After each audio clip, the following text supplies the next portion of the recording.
Alright, so this next little bit I'm actually going to return to the Pirate's Hideout for something entirely optional. Like, more optional than most of this optional stuff. The reward for this is just treasure, but I briefly and rather vaguely mentioned earlier on in the walkthrough that once we acquired a certain item, we'd be able to get higher scores at the hideout. Well, the item is the Bow of Light, and now that we have it, I'm going to show you guys how to do that. This is just for treasure, so if you're not interested in a really tough challenge for very little purpose, then just skip ahead in the video for a little bit. This is, in my opinion, the hardest minigame challenge in the entire game, and I'm doing this to show it. I'm not really expecting a lot of you to try this. I'm just doing it because I want to give you guys the tools so that you can do this yourselves if you want to. I'm trying to show how you do everything. This is a walkthrough. That's the whole point.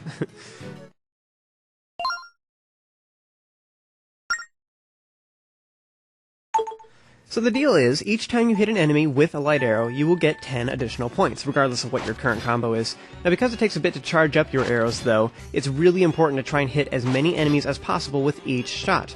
As always, we're trying to maintain our combo, so it's really important that you don't miss. This first scene seems pretty easy, but after this it just becomes an absolute nightmare of timing and careful aiming.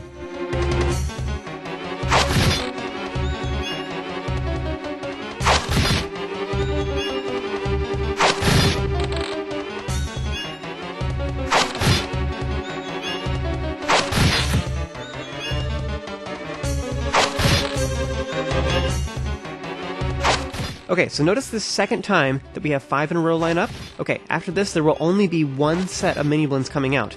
Now, when you release to shoot them, do not start charging up another arrow, because this Goron starts talking, and if you are currently holding in your arrows, then it will release it and it counts as a miss. So don't start charging up right after that.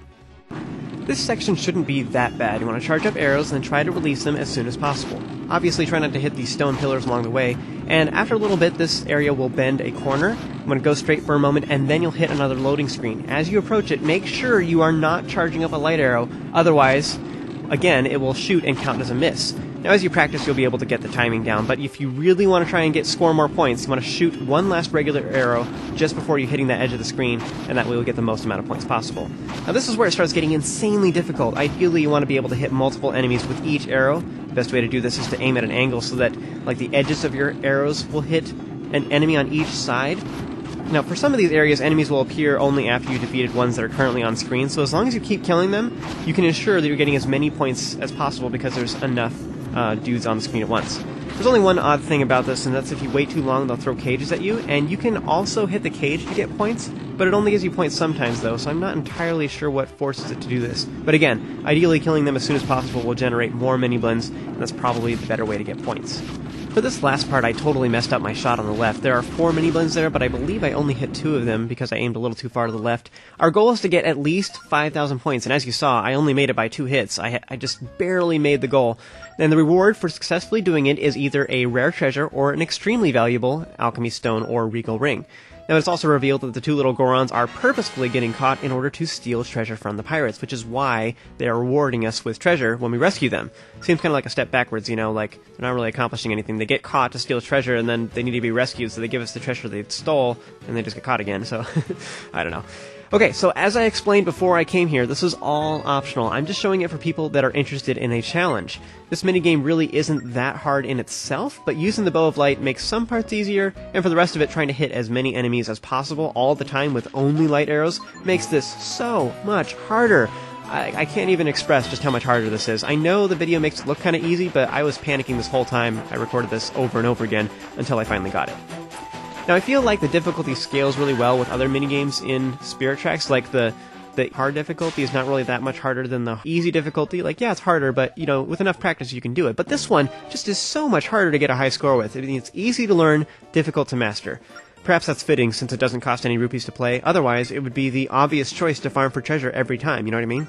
Because you have to pay for other minigames, and this one you don't have to pay at all, so you're making more money if you can successfully do it.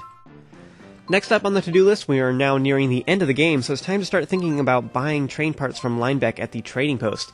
Now, if you've been gathering treasure throughout the game, you should have most of the things you need already, and you may already have started working your way towards a particular train set. I've actually had all the treasure I needed for the golden train, which is the most expensive and rare one, and I've had that much earlier in the walkthrough, but I figured this is probably more likely when most people will be able to finish up this stuff. So if you'd like to work your way towards a particular set, you can go to our website and look at the train parts guide to figure out figure out what you need and everything. And if you're watching this on YouTube, there will be links to all that in the description of this video. If you're really a collector, you could go get enough treasure to purchase every set, but that would, of course, be very time-consuming. I'm not going to do that myself. Before leaving, though, especially if you have all the train parts you're ever going to need, it may be smart to sell some treasure to get rupees as long as we're here. I'm going to go buy some stuff from Beedle's shop here soon, though, and I already have enough rupees I need for that, but I just figured I might as well sell stuff. And for those of you who are staring at my treasure that I have currently and looking at all those rare treasures I have, I got those by completing mini-games throughout the game. I got scored really high throughout the walkthrough, and that's how I got those. When you're done there, set course for Aboda Village / Outset Village, and if you've been following along with me, we now have all 20 stamps found in the entire game. If you're still missing a few, you may want to check out the stamps guide on our website, and again, if you're watching this on YouTube, there will be links to that in the description.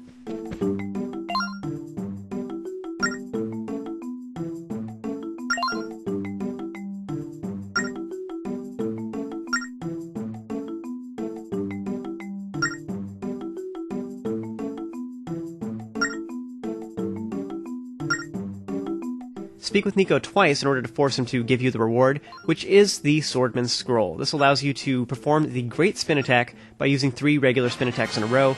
Just like in Phantom Hourglass, this thing is extremely effective against most enemies, and in this game it's pretty good for killing bosses as well. Once you stun the bosses, you can just use this to just slash them like crazy and do a lot of damage in a very short amount of time. At the end, you will get dizzy though, so be sure to use it at times where you're sure you can take out your foes or get away before it finishes, otherwise you will be vulnerable for several seconds and enemies can just pummel you. At long last, you want to make your way over to Rabbitland Rescue / Rabbit Haven. If you've been following along with me, you should have all 50 rabbits in the game. Yes! Again, if you need any help finding any you may have missed, you want to check out our Rabbits Guide on our website, and if you're watching this on YouTube, there will be links to that in the description. Now, whenever you catch rabbits, the rabbit guy will give you rupees in thanks the next time you talk to him. I haven't spoken with him in a very long time, and I forgot about that when I recorded this, otherwise I would have left a little room in my wallet when I was selling treasure a moment ago. Oops. Oh well, it's not like I'm going to be using all that anyway. In addition, he will give you rare treasure for each realm you successfully debunified, and again, I haven't talked with him in a long time, so he's giving me all kinds of treasure.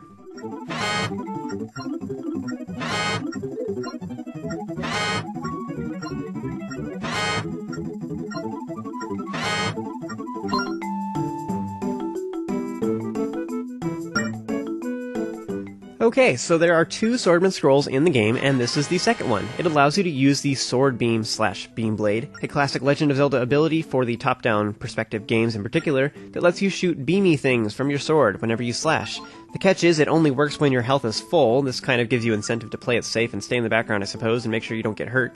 Though, if you have the upgraded quiver, you can just pummel enemies with arrows anyway, so not really sure how much different that is.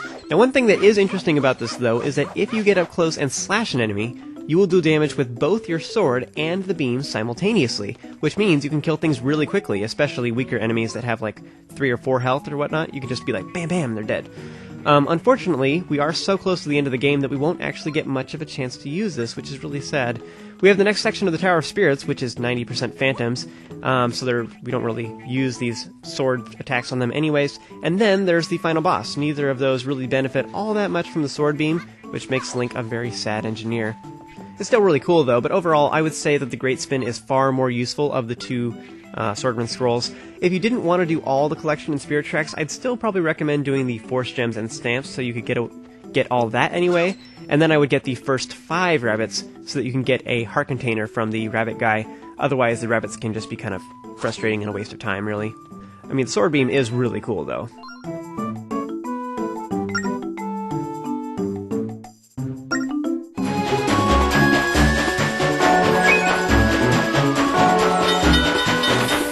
So next I'm heading to Castletown one final time. Along the way I'm going to be stopping by Beedle's Airshop. I've been steadily buying things from him to rack up points on my card, and at 500 points you can get the gold card, which gives you a 20% discount, but you'll also earn the last heart container in the game.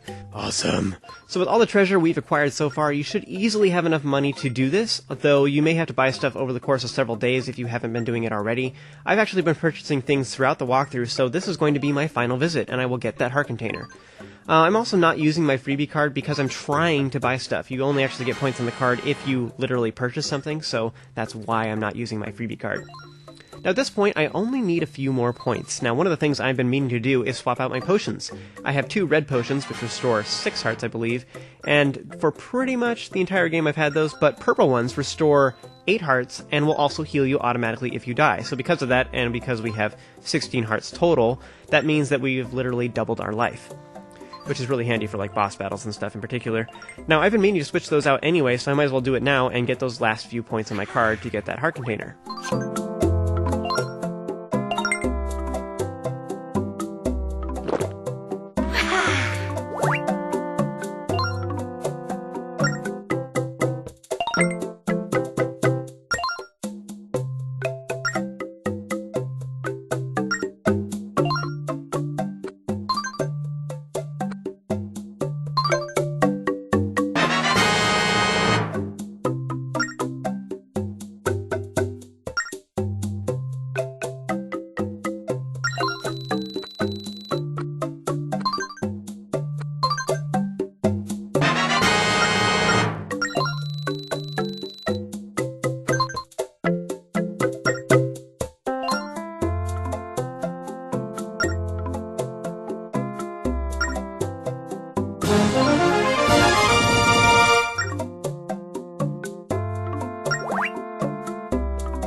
Alright, one last stop before moving on to the Tower of Spirits. Join me for the next video, guys, and I will meet up with you in Castletown to put those Swordsman Scrolls to use.